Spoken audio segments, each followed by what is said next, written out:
EdTech sessions. Welcome to EdTech Monday, live on the City Breakfast Show. We are live on City 97.3 FM's Facebook page and live on MEST Africa's Facebook page as well. My name is Nathan Kwam. I'm the moderator for the session.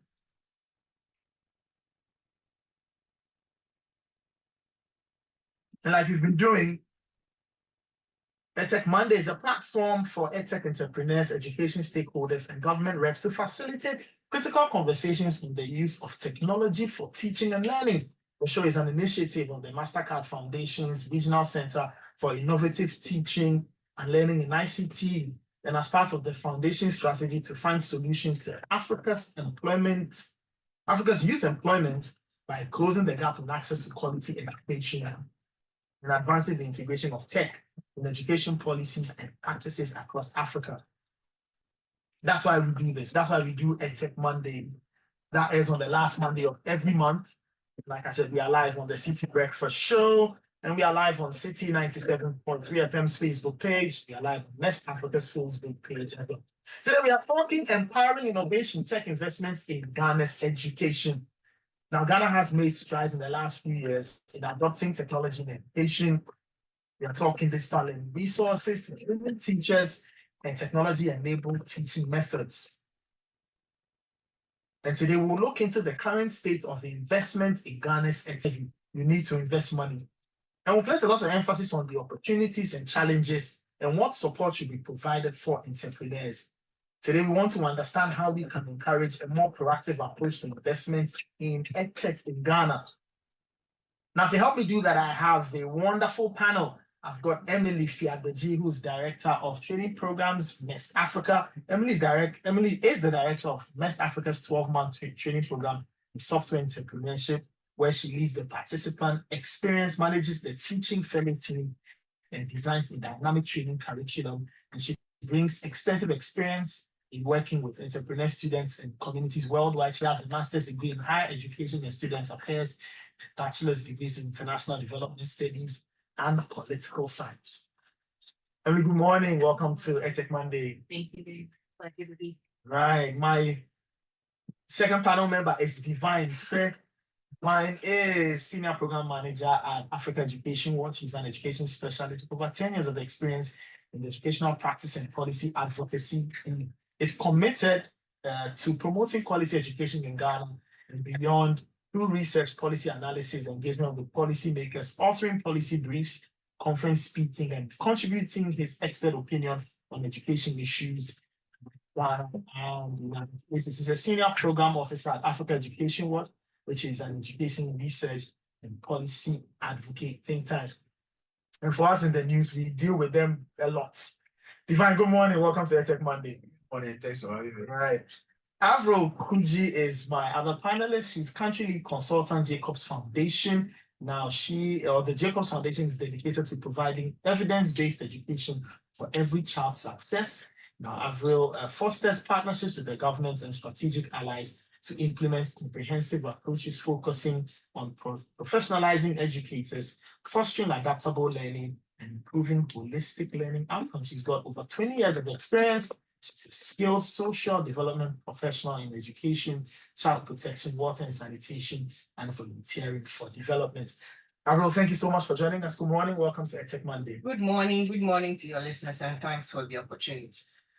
And finally, Benjamin Norty, founder and CEO of Mingo Blocks. Now, Mingo Blocks is a leading AI tech company merging robotics, artificial intelligence, and education with over 17 years of experience. Norty's journey from engineer to entrepreneurial leader reflects his dedication to pushing technological boundaries. His mission at Mingo Blocks is to democratize access to cutting-edge robotics and inspire creative potential. Now, but he's recognized by media outlets like CNN, and he envisions a future where robotics and AI will empower communities globally and it will drive change. Benjamin, good morning and many thanks for joining us. Good morning, and it's a pleasure to be here today. Thank you so much for joining us. And let's start from the top. Post-COVID, what is Ghana's state of investment? We all know that during COVID, we all had to adapt. So tech was introduced, right? So post-COVID, what is the state? of the investment in the various levels of education, basic, secondary, tertiary, vocational, and who are the most active sectors? Let me get the thoughts of Divine and then Avril. All right, thank you, and good morning to your listeners. Yeah, Ghana is one of the countries that are making significant investments in education. Although efforts are being done to meet the international threshold of what is 15 to 20% of national budget and then 4 to 6% of GDP. Before COVID, Ghana's investments rising. When we talk of the national budgetary allocation to education, we've noticed that from 2017 on up to 2019, budgetary allocation to education and quality. But post-COVID, it has been on decline. That's a few of the statistics. Before COVID, 2017, we were doing about 18% of national budget to education. In 2018, it increased to 20%. 2019 increased to 2021, and then it was COVID, it started to decline. 2020, 18%, 2021, 60%, 2022, 15%, and 18% last year. But this year it begins to rise again, where we have allocated about 50% to the education sector. So indeed, the impact of COVID has also affected investment in education. So that's it. But I'm glad that 2024, we have seen that it begins to rise again in the expectation that we get to beat the national benchmark of this the 15% or even 20% as we were supposed to get.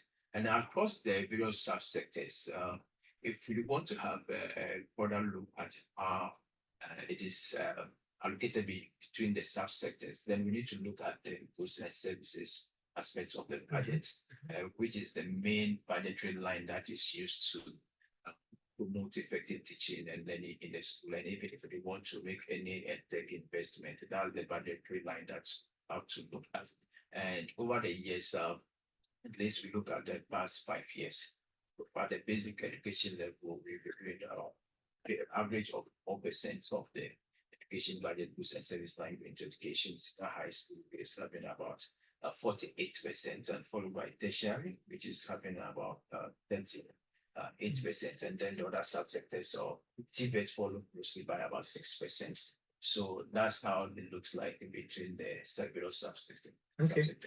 All right, Divine, thank you. Avril, want to add in? Yes, thanks, Divine, for laying out the what's happening. From my side, it's more from the development sector side of what we call the NGOs or the supporting. So there is quite a bit of funding or investments going into the education sector, particularly in the basic education space. The usual development partners, MasterCard is funding. I think MasterCard is more in the secondary education space. We as Jacobs Foundation are funding more in the basic education space, but we're looking at innovative ways of funding because, as you know, Ghana is a middle income country and we had the Ghana Beyond Aid kind of policy. So now the funding scope is changing. It's not the usual, here's a check or here's a big funding to do what you please, but more co-creating with government, seeing where the gaps are, and then supporting in the field. So I do agree with Divine's, statistic in terms of actual government funding reducing, but we're seeing it's going up. I see. Wonderful. Let me bring in Benjamin and Emily. Maybe the two of you can talk to me about the existing barriers to tech adoption in schools and how can we overcome these barriers, especially now that we've accepted that technology it should be part of how we learn and how we teach in our various schools. You want to go first, Emily? Sure. Thank you. So I think some of the major barriers, which many of us already know, are infrastructure, right? We need reliable electricity, internet access, and hardware like computers and tablets and things for the children to learn and use. Costs for maintenance of those items, and then huge barriers, digital literacy, training, development capacity for our educators to then pass along the information to the children, to the youth, as far as ways they can use technology, how to use technology, why it's important in their life and future. Ben? Absolutely. So just to typically one of the areas that so see challenges is also the area of devices, because typically, when you go to these schools, most of the schools, especially public schools, you find out that they lack a basic computer lab, and we can't advance in that field when we don't really have these devices. And lately we are seeing that government is making some effort, which we applaud. We want to see more of these things happening in our schools. In fact, every school must be equipped with devices, tablets, computers, laptops. It's a fundamental thing, or part of the infrastructure that we need in order to really bring some level of digitalization and improvements and learning outcome when it comes to tech integration in education. I see, wonderful, great. We've lined out the barriers. We've seen the challenges there. Let's talk about the learnings. What are some of the things we've picked up from the tech investments, such as the digital literacy program, STEM education, teacher training? What are some of the big things we can take away from that? And maybe I can take everybody's thoughts on what they have seen, maybe a learning each from everybody. Maybe we can start with Ben. And then yeah, I want to touch on STEM education. I think STEM education has become a very big thing now, and kudos to our Minister of Education. He has been a champion of STEM education. And what we are seeing is that Ghanaians are little kids. I've been working in that space, so I can speak to that. Typically we introduce labs in schools, and we also have curriculum still centered around STEM. And we have been able to successfully implement this thing to learners from as early as 3 years. So children in nursery, kindergarten are already getting exposed to STEM, and this is what we need. And my experience, working in the field, is that most of the children a lot of times don't even know what to do, in terms of career, what kind of career they want to build.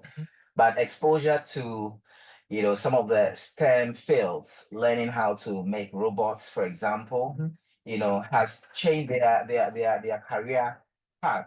And most of them have found true meaning when it comes to what kind of career that they want to pursue in college. I see, wonderful.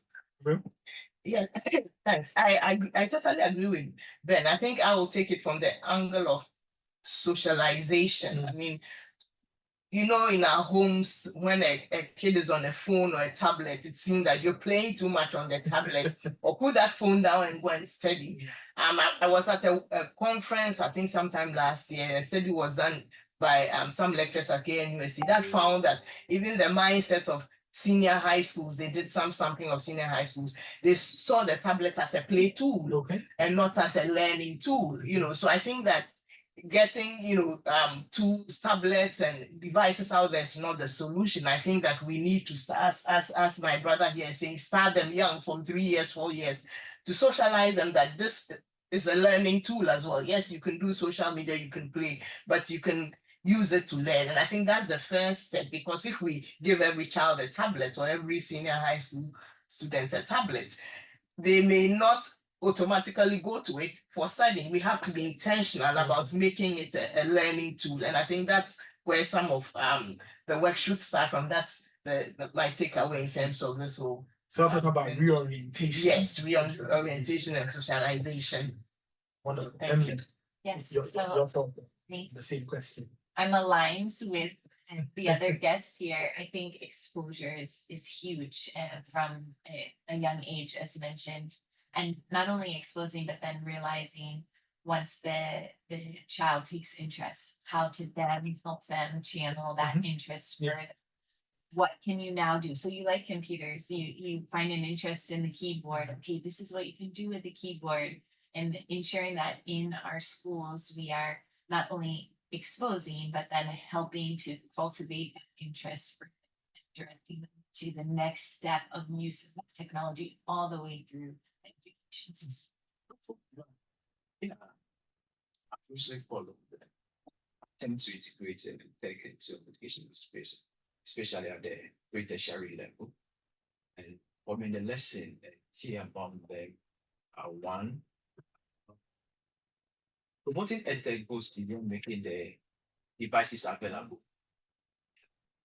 Try our attempt to devices available, like one student so one laptop just nice. You have the iBox, then hide the books. But the fact is, while these facilities are available, that's not the end.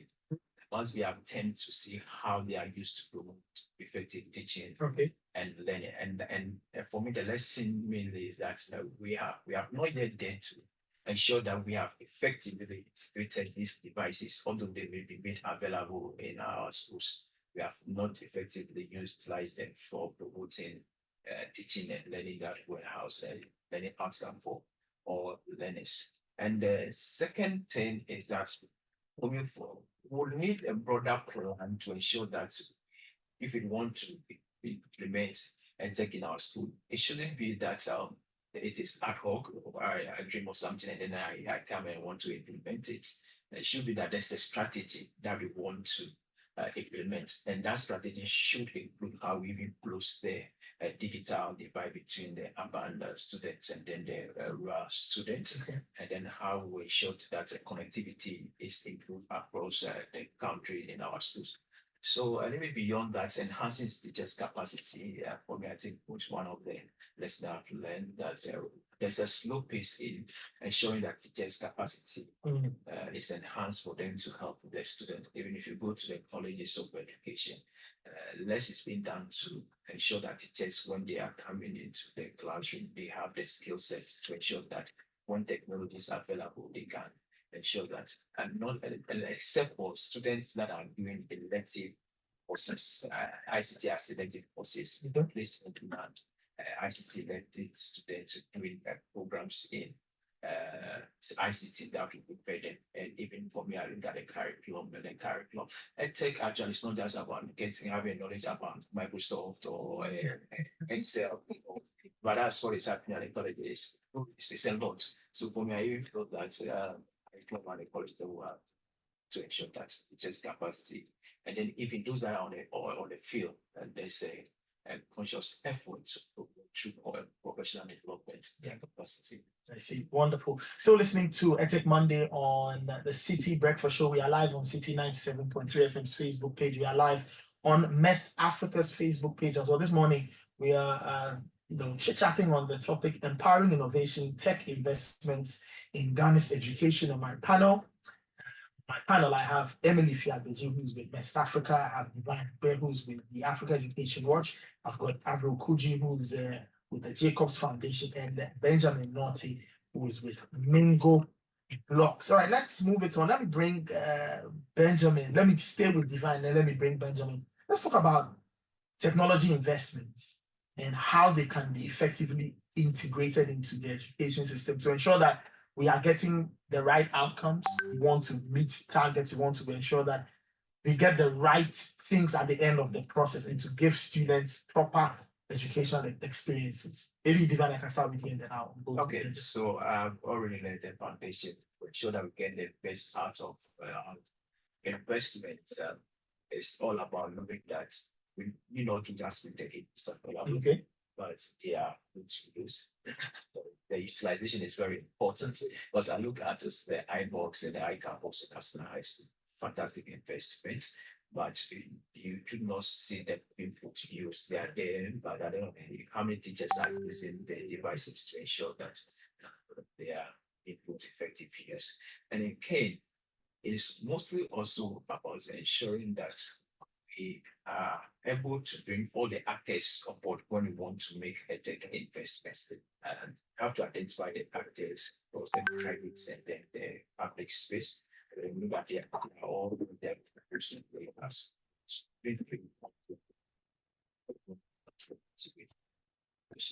so it shouldn't be just on the supply side, but both the supply and the demand side. And then also our EdTech entrepreneurs. But for me, I think we have been so low on them as a country. You know, if we want to improve EdTech in the country, we need to understand that when it comes to our geographical dimension, we cannot always be doing high EdTech. There are low EdTech as well. And not until we bring the EdTech entrepreneurs on board for them to make the investment to target students that are from underserved communities and see which device can effectively be implemented in their community. We will be investing in technology, which I don't know will be a high tech. And then the problem of high tech is that if the infrastructure is not even across the country, then you are creating a digital divide. So there's a need for us to ensure that we bring the actors, especially the EdTech entrepreneurs on board, for them to look at the dynamics in our wider see what can we do when it comes to rural EdTech, while we look at improving connectivity across the country. So for me, that's the main test. We're bringing the EdTech entrepreneurs on board for them to look at bridging the gap. What can be done in the internet while connectivity is poor at what can be done in special situations so that we don't make investment on the end that create the internet better. Wonderful. Then let me bring you in. You are an EdTech entrepreneur, right? So how can tech investments be effectively integrated into Ghana's education? Absolutely. So just to touch on what he mentioned, the infrastructure bit is so important because we can't really run effective tech program when the infrastructure is not there.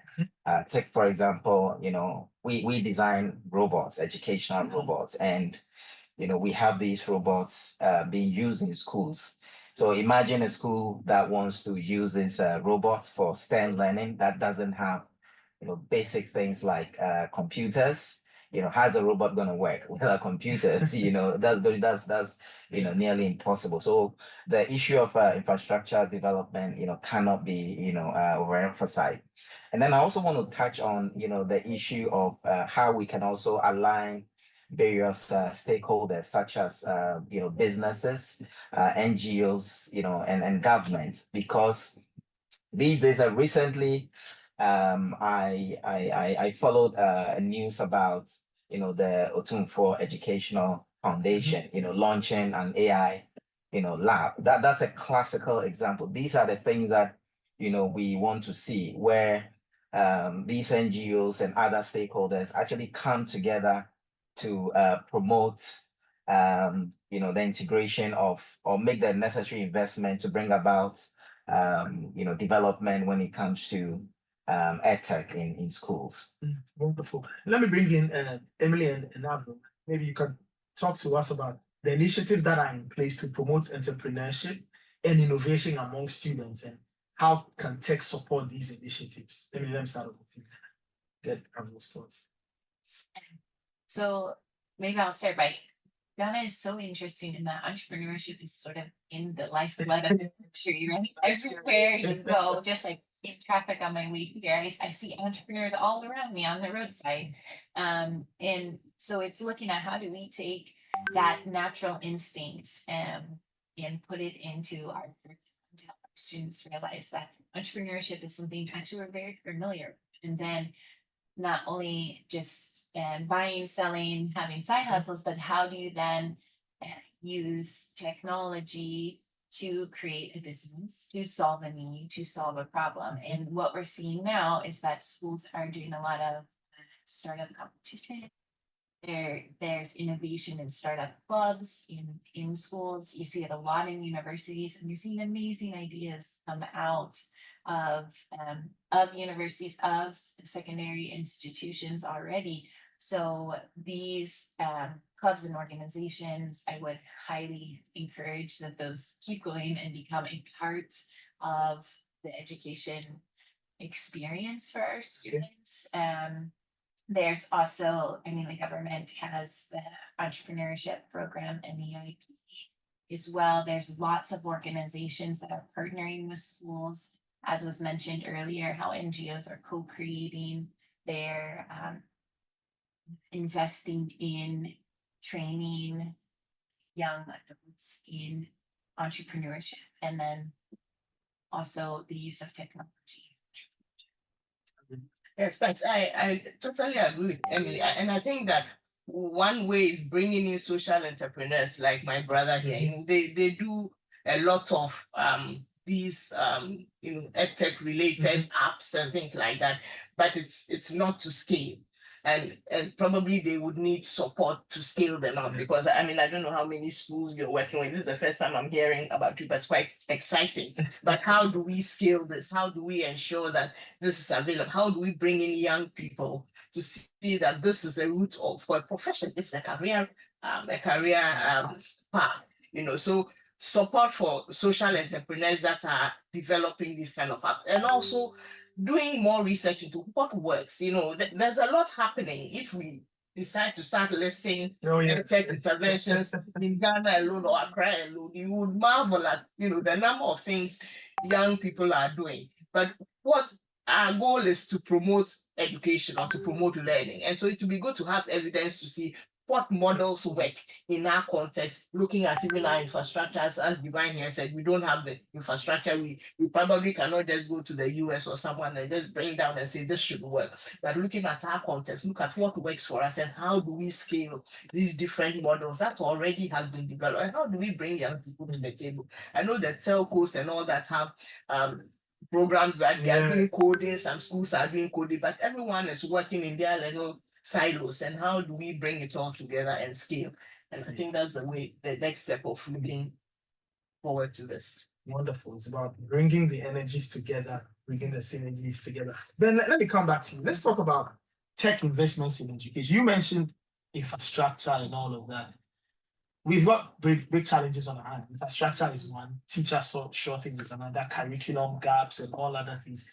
So how can tech investment in education help address all these challenges that are very obvious, the challenges that we are trying to overcome? Yes, of course. So some of the things that we can, let's take virtual learning, for example. These days you can I can, sit in the comfort of my home, as a teacher, and be able to engage, thousands of learners, across different geographical location. That in itself, is a solution that bridges, that barrier, because, if I'm to teach 1,000 people, I would need a lot of huge physical infrastructure. But, virtual learning breaks, and breaks that barrier down. And so investment into, technology such as these obviously has that potential to, help, eliminate such challenges. And talk about, teacher shortage. If you don't have many teachers, and I can have one still with the use of virtual learning, I can actually, be one teacher being able to, connect with several, learners. And so with the same technology, you realize that you can still be able to, break down that barrier. Wonderful. Emily, let me bring you in. Let's talk about the measures that we need to take to ensure that tech investments in education are sustainable, they are scalable, and they are inclusive. I think it goes to what Divine was mentioning about having a very clear plan and a clear plan all the way through the education system. So what do we want our youngest learners to understand when they leave? What do we want secondary students to understand? What do ideally we want our tertiary students to be able to understand and do with technology? And then integrating that all the way through the education system. And then we think about, Ghana as a whole, both in the urban and rural areas. How do we bring everyone on board in this introduction of technology in a way that is relevant to each of their lives and their learnings? Wonderful. I don't know if anybody has this. I just wanted to add that COVID was bad, but I think one of the good things COVID brought us was technology. I mean, a lot of us sit at home now, participate in meetings, and children were learning. There's even radio. Let's not look at it just like a tablet or a computer, but radio is also technology. Am I right? You're right. I think that once television, we had these television schools, and also I think let's jump onto this, negative COVID, that the positive side of COVID, and see how do we integrate technology. And as Emily said, right from childhood, as young as when they can say a word, let's start inculcating that, because if we want to do a large scale, it's a lot of funding, and let's be realistic, we are not at that point, we don't have the funds to do that. But if we start small, at least the generation now coming would build that habit of using technology to learn, and then we scale up what works. So wonderful. Thank you. Wonderful. You're still listening to EdTech Monday, the March edition. We are live on City 97.3. We are on the City Breakfast Show live on the City FM's Facebook page and West Africa's Facebook page. My name is Nathan Kwan, the moderator for the session. And today we are talking empowering innovation, tech investment in Ghana.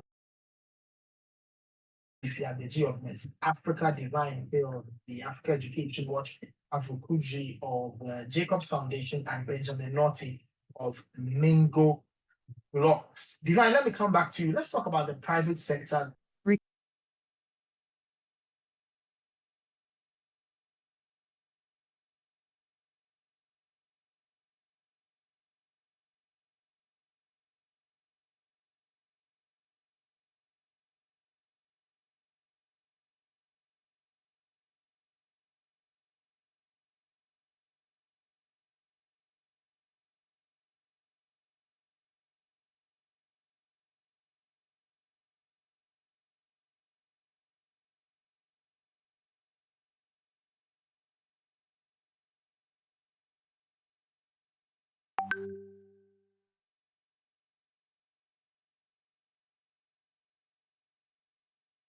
Recording in progress.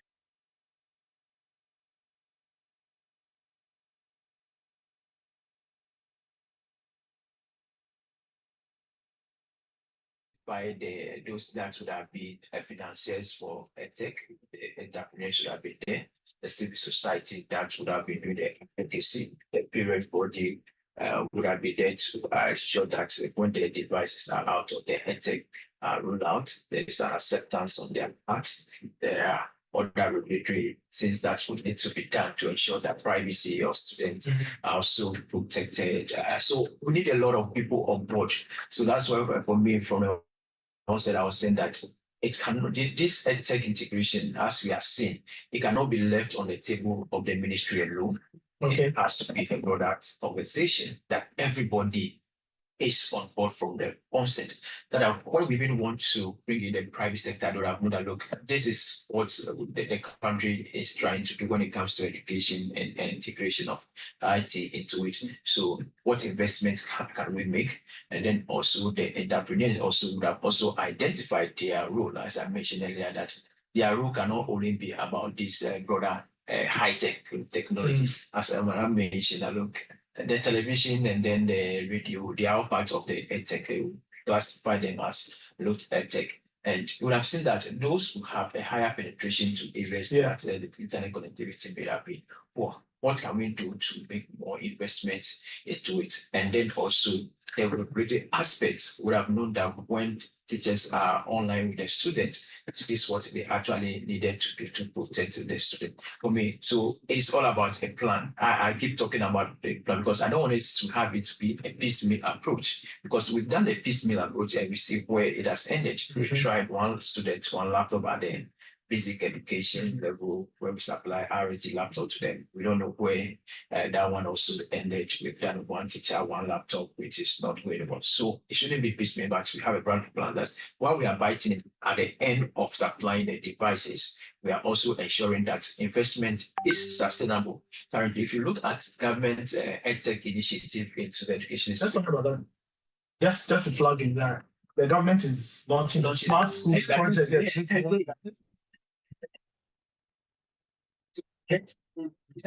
Is doing a lot now. That is doing a lot when it comes to, of course, it is much concentrated at secondary school level. But yes, government is doing a lot, and it's a good sign that government wants to do something when it comes to integrating technology into education space. But like I said, it cannot be left on the table of government. Everybody actually needs to play a role. And when we look at the program sustainability, because financing is key, EdTech is one thing to make the devices available. It is another thing to ensure that funding, recurring funding is made available to ensure that supply and continue. And if you look at government source of funding for most of these technology innovation or integration, it's mostly from the Gates Fund. You look at the teacher's laptop, it's from Gates Fund.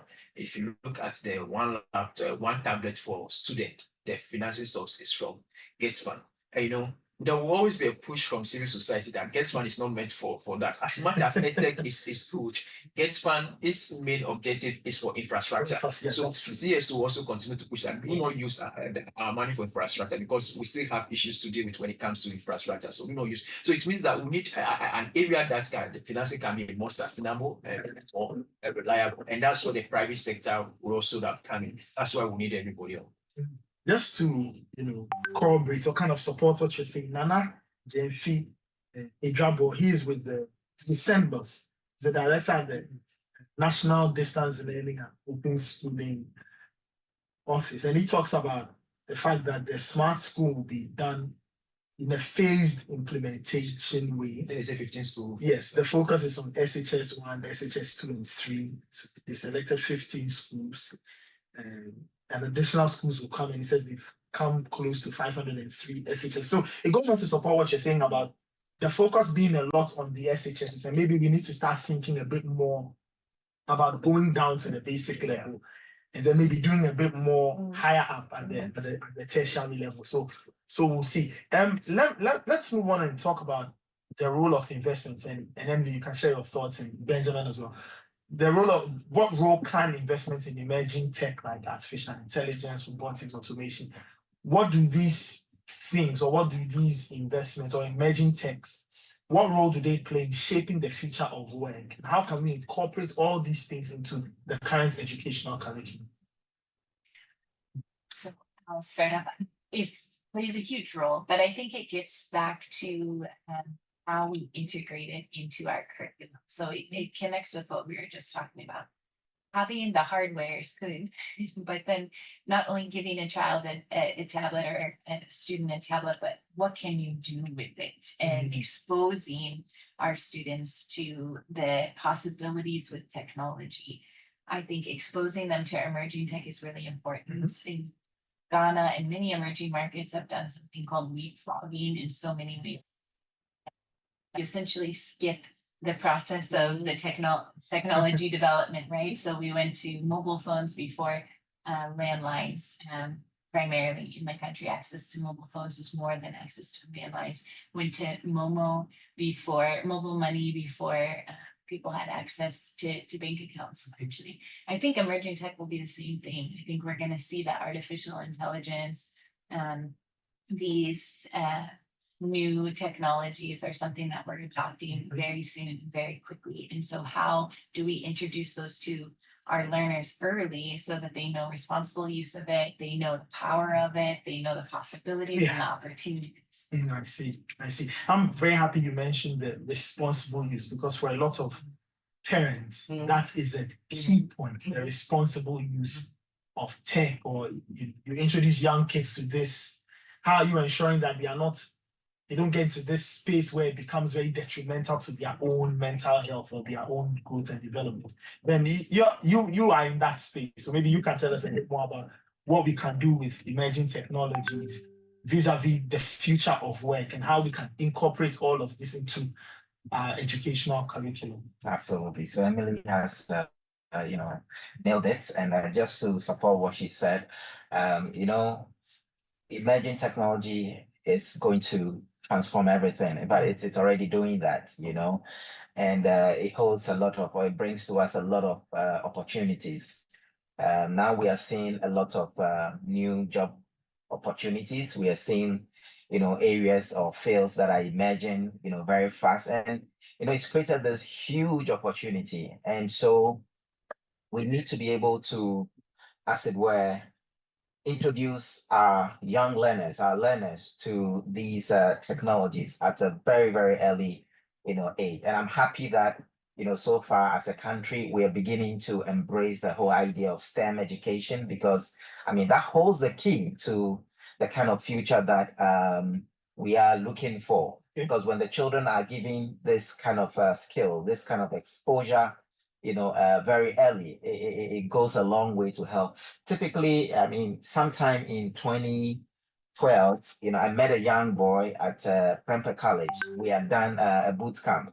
And this young man, yes, absolutely. That's not He was in junior high school at the time, and he got exposed to, robotics. And fast forward, he told me that his dream has always been to become a surgeon, but the introduction to robotics actually shifted the trajectory. Could you believe now he's actually a systems engineer at Amazon Robotics? And he's doing extremely well. Now he says that, okay, I can still achieve my dream of becoming a surgeon because now I'm going to be building surgical robots.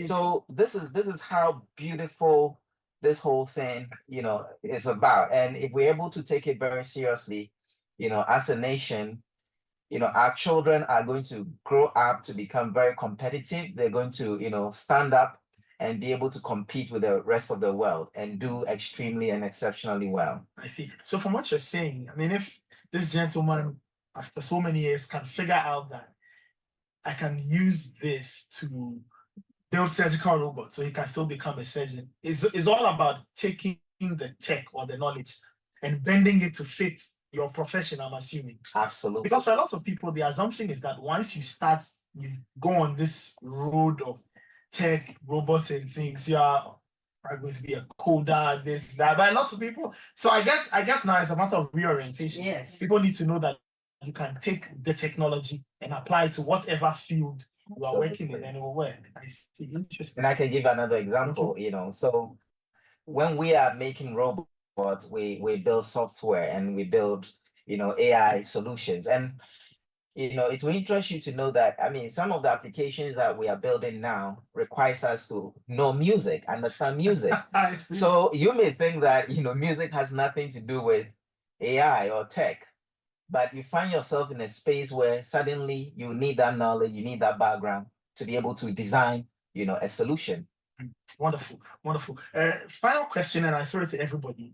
How can tech investments in education address big issues of youth unemployment and underemployment by providing opportunities for skills development and job readiness?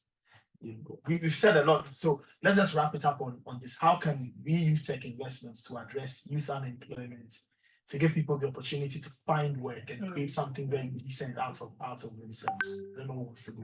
I can go first. Yes. I just want to take the point from what Divine just said. I think it's a big opportunity there, but it's all the orientation. As he just said, the example he gave, this young man was just saying, I'm going to be a surgeon, I'm going to medical school or wherever, go and to do. But just being exposed to technology and appreciating the things that you can still even do the surgery, but I can use this technology to do that. And I think that's the kind of exposure and the orientation we need to give our kids and us as parents, because we tend to be the ones that push our children in a certain direction. I'm going to be a doctor, I'm going to be a lawyer. I want you to, and when the child is interested in IT or always on the phone, we're like, it's very, so it's a whole mindset change for us or parents and our wards and kids as well, to see the value of what technology can do, how it can move us from a point of 0 to a point of 100, and then how do we bring young people in? How do we expose them early enough so that they take up these? Because I think that's where the world is moving to. That is where the world is moving to. That's where the job opportunities are. If we can expose our young people, then we can reduce the unemployment. I think. Not just coding, but as Divine is saying, making robots. You can even use technology in, maybe cooking. You can think of how do I, minimize the time of whatever my baking or something, so there are, instead of thinking of it as, oh, this is IT, look at how can we incorporate it in our daily lives to improve our life and to make things easier and let me just say, if you mentioned parents, from your perspective, maybe your own personal experience, or maybe an anecdote or whatever, anecdotally, how do you think parents can be brought to this realization? How can we carry parents along so they are a key part of this new thing we are trying to learn, EdTech, tech, all these things? How can parents be carried along so they are not strangers in this conversation? Yes, thanks. I would take off from what Divine just said, having a roadmap. Anything we're doing that we want to scale and include everyone, we need to have a plan. That's okay. Where do we want to get to? How do we want to incorporate EdTech? What role is a parent playing? What role is a teacher playing? What role is the community playing? So once we have developed a roadmap or a program document, as Divine said, we would be able to identify what role are parents playing in this, and what capacity or what training do parents need to be involved. I mean, if parents, for instance, is part of school, the PTA going to the meeting, knows that this is the vision of the school, will be giving your children homework, they will be using a phone, or you need this. It tends to be, I mean, that's why people tend to say that private schools, work, or children, it's not because they are working magic, it's really because parents are involved. Your child is going to a school, you have a one-on-one session with the teacher, you know the plan, you know the weakness. I think if we have a roadmap that identifies where we want to get to with EdTech, who are the key players, how do we fund it, what role parents play, what role teachers play, what role, whoever plays, and then have a policy framework to also safeguard, because there are still negatives of the EdTech. So have a policy framework that safeguards the child, the parent, and I think that would be our first step in terms of bringing everyone on board and making everyone join this wagon, on this train. Wonderful. Emily. So I think for parents specifically, I'll add in there, framing technology as positive, right? Yes. And realizing we so often talk about it negative. Social media, we see it as our realm of technology, right? But technology is so much more. Think about just a few weeks ago when the deep sea cables had our kind of because technology is already integrated in every part of our lives, even in Ghana. And so realizing that technology can be used for good is powerful. Let's teach our children the skills that will make them globally competitive. Use technology responsibly, and will be equipped to do well in whatever field they're in. We use technology across sectors, right? You don't have to be a software engineer to use, right? Writers are using technology. Historians are using technology in every aspect of lives. Yeah, so that's about how tech can help address the unemployment. Because if you look at it, 92% of work jobs require some form of tech specialty.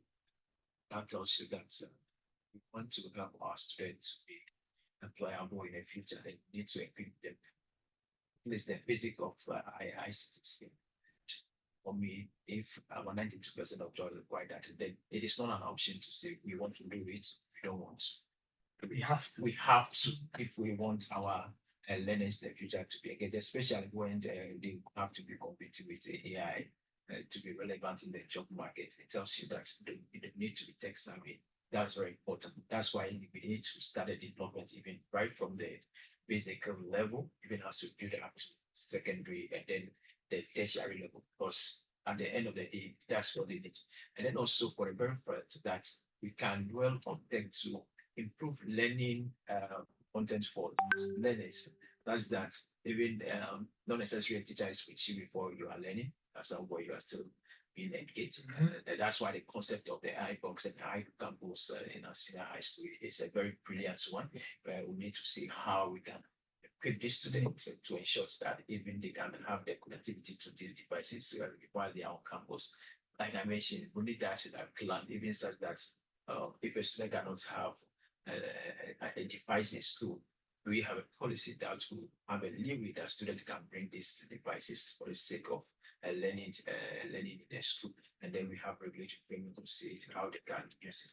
Because for me, I see it like if we want to leave it on government alone to fully develop the ICT infrastructure, we may not get there anytime soon. So the ability of parents to be on board is very important.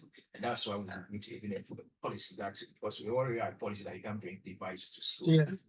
Need to be shifting the goalpost at this point in time. Yes, the negative sides are there, but I'm sure if we have ways to regulate it, we can benefit from this device. So it's 21st century. We need to use it as how parent can be part of this whole conversation, EdTech integration, and that will call for us can really get at our policy standpoint, student bringing devices to school. Wonderful. Wonderful. Thank you so much. I don't know whether you have any concluding comments, any.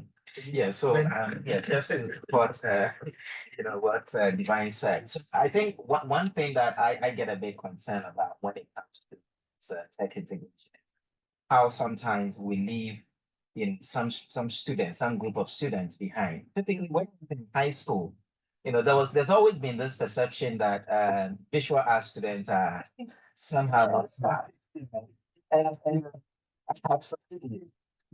Yeah, absolutely. But what? These are the people who we actually need most, because in the process of designing the technology, you need the artists, you need the guys in the visual arts to be able to design the beautiful. Yes. If you're building robots, it starts with somebody. And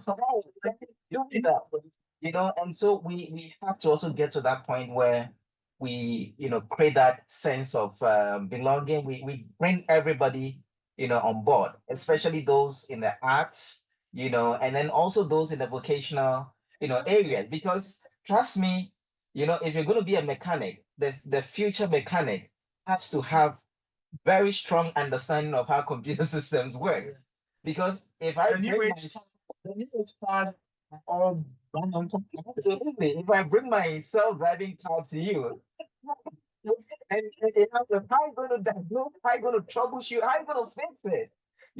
If you don't have any knowledge, you don't have any exposure to, tech. And so for me, one of the people we also need to make sure we focus on and bring them on board are those in the, vocational areas, and those also in the visual arts.